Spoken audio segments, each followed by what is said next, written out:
Hello my friends and welcome back. Thank you very much for being with me again today. I have here an article talking about the need of weapons in Ukraine because they already proved that they can beat the Russians, therefore give them more and more and more. The questions that I have regarding these requests or demands, however you want to take it, is after this the Ukrainians are beating the Russians, what's going to happen with those weapons? Will they be just handed back? They will be just packed and destroyed, and there's no gonna be any more weapons around, or what? They're gonna use them just defensive for defensive purposes, or will end up on the black market, which probably they already are, or they will be used against other neighbors. Because if you think that Ukraine will have a peaceful existence in the future, I have big doubts. I think the taste of blood, as you have a bear man killer, once it's a human, they want that again. Once you get the taste of war and of command, unchecked command that you have, why would you give it back unless you're, I don't know, George Washington, who just said, you know what, I don't want to be the president of the United States anymore. I don't even want to be the president. But when I see what's going on, I have to come in. And then after 2 terms, he said, you know what, I have better things to do. The country is going to be in good hands now. But I don't think it's going to be the same thing here with Zelensky, because Zelensky is no George Washington, neither is Zmihal, or if you add Reznikov, they're all the same kind. Three of a kind, the Trinity. From that area too. This article comes from Ukrainska Pravda, September 11th, 2022. We have shown that we can defeat Russians, but we still need more weapons, Ukraine's Minister of Foreign Affairs states. The success of the counteroffensive shows that Ukraine can defeat Russia, but more weapons are needed. Reuters, citing Dmytro Kuleba, Ukrainian Minister of Foreign Affairs, at a press conference with the German counterpart, Annalena Baerbock, low IQ. Kuleba said, I think both, but anyway, Kuleba maybe is, not maybe, certainly is more than 86, maybe an 88, but Annalena, she's very inexperienced, very inexperienced. She talks like a 18-year-old, barely got out of teenage years. She's in a prolonged adolescence. That's how I see her mentality. Her statements, I don't look at, her statements. Kuleba said that some allies initially hesitated to provide Ukraine with weapons, citing the risk of angering Russian President Vladimir Putin. But now, thank God, we no longer hear that argument. We have demonstrated that we are capable of defeating the Russian army. We are doing it with these armaments. End quote. Kuleba said that the more weapons we get, the faster we will prevail against Russians, and the faster this war will end. I don't think it's gonna ever end, because I think after, let's say Russia is gonna be pushed back to those, and all the Russians will be eliminated from the territories because they don't want to be with you in the first place, right? I'm talking about the population that lived in Ukraine until now. Once you go over there and you liberate and send them to the sky, then what are you gonna do? You're just gonna hang your weapons and say, okay, now we're good, we're gonna go in farming.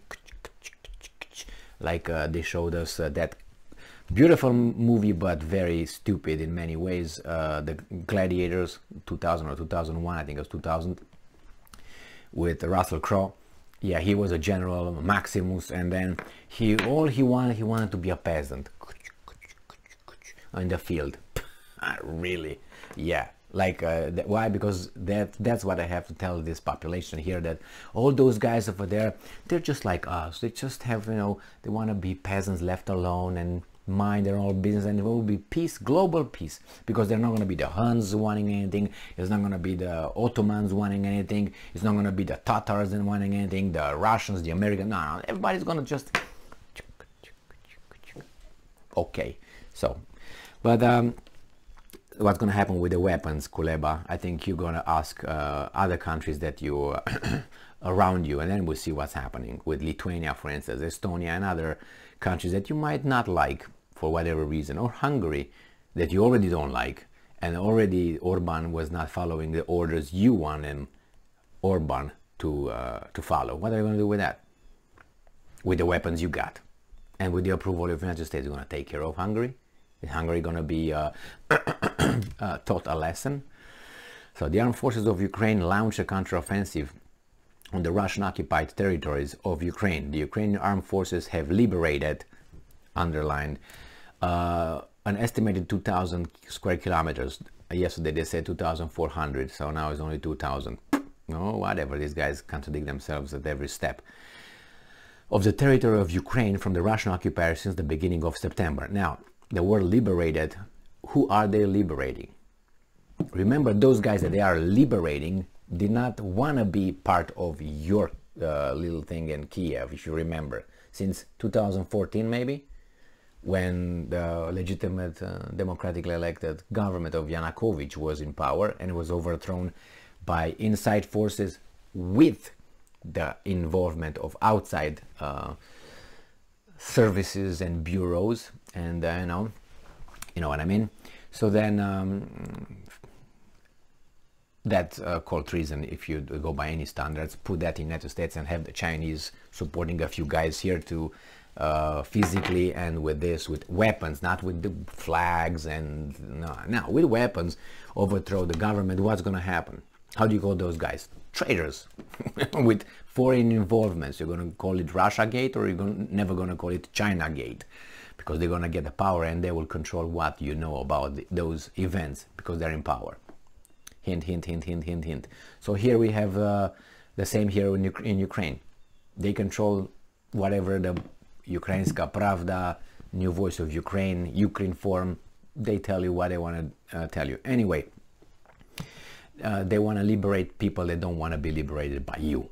That's the thing. So when you talk about liberation, it's just getting the territory and, if possible, getting rid of those people who inhabit those territories, which are Russian mostly. So in the vicinity of Kharkiv, Ukrainian troops have taken control of over 30 settlements. On September 10, it was reported that Russian troops had left the key city of Izium. The armed forces of Ukraine are also conducting successful counteroffensive in the south of Ukraine. Currently, Ukrainian troops have advanced several dozens of kilometers and blah, blah, blah. Okay, good. Good. We'll see what happens. The war is not over, obviously, and I just posted a video a minute ago regarding some European countries and suggesting, recommending to go and talk to Putin and make peace. And then you have President Biden told Blinken, who visited Kiev, you need to talk to Putin for you have peace talks. And Reznikov, the one of the Trinity, he said, no, we're not going to do that. Well, if you don't follow orders now, then you're going to be gone, or you're going to show who you are, which means, you know, you are those guys' guys, so don't play around like we're independent. If those guys tell you jump, you're going to ask how high should I jump, not if I should jump. So anyway, they want more weapons. Where are the weapons going to end up? Who are going to, or in which or where will the weapons end up being used if the Russian war starts? As I said, they're all going to start being peasants in the fields. You'll see, you'll see. And Ukraine, I think, it has Hungary in its side. Remember, Hungary is about 10 million people. Ukraine is about 40 million people, okay, for whatever is left out of it. But still, this is 3 times bigger as a population. And the territory, I don't know, like at least 10 times bigger or something. I don't know, 7 times, I don't know, something like that, even more. So very dangerous, because you created something that might be seen as the Mujahideen, if you remember, in Afghanistan, that some people supported, gave weapons, and then they turned the weapons against everybody else, including the hand who gave them the weapons was beaten. They didn't learn the lessons. Why? Because that war did not come to the guy who offered and gave the weapons. It stayed over there, so it was all good. From far away, use a 10 feet long pole and you just poke everybody else. You move everybody there, you move over there, and you stay over here. Nothing touches you. And when you have September 11, which is today, you say, why do they hate us?